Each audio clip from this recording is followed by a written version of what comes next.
Good morning. My name is Cansino from Colford, Quezon City, Bachelor of Science Criminology, second year. So I'm discussing to you now is about front and back of the analog camera and its parts. So start po tayo. So front camera is ito, which is sa taas. So yung mga parts niyan consists of lens, focus ring, f-stops, rewind lever, hot shoe, shutter, film advance, and shutter speed. So punta muna tayo dito sa lens. So what is lens?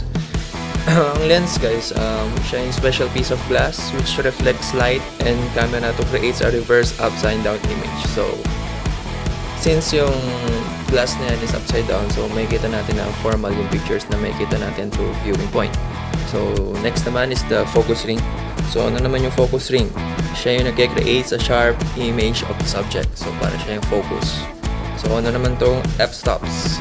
Ang f-stops naman is measurement control of the light. Kung gaano ka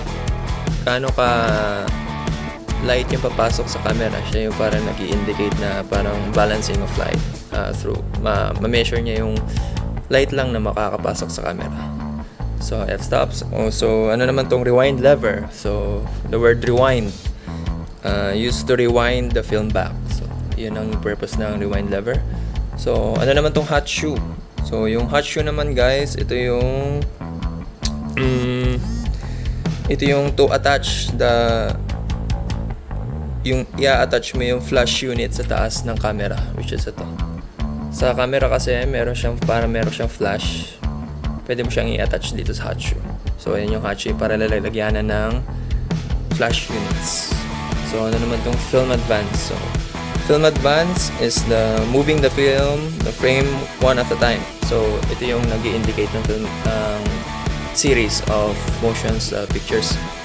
And lastly is the shutter. So ano nga ba yung shutter? It's to regulate amount of height reaching film. So siya yung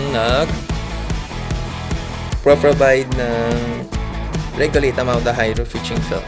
So the lastly is the shutter speed indicator. So siya yung magi-indicate kung gaano kabilis yung motions of pictures ng camera. So the word indicator or ISO selector, siya yung nagdedikta kung gaano kabilis yung speed or yung gusto mong speed sa pagkuha ng camera. So ayun yung front of the analog camera. Baba naman tayo sa back of the analog camera. It consists of 4 parts: camera back, take up stool, rewind button, and the film compartment viewer. So the first one is camera back. So word back, ito yung back ng camera, yung parang case na nagpopa para mag-protect kapag hindi na natin ginagamit ng isang camera. So next naman is a take up stool. Take up stool is to pick up the film in a camera has been exposed to light. So ito yung pag natamaan ng light is makikita na. And of course the rewind button. In the word rewind, pwede mo i-rewind yung na-take mong pictures. And lastly is the file compartment viewer. So itong file compartment viewer, once na na-picture na natin yung gusto nating pictures, dito siya may stock. So yun lang po. And yun lang po. And thank you for listening.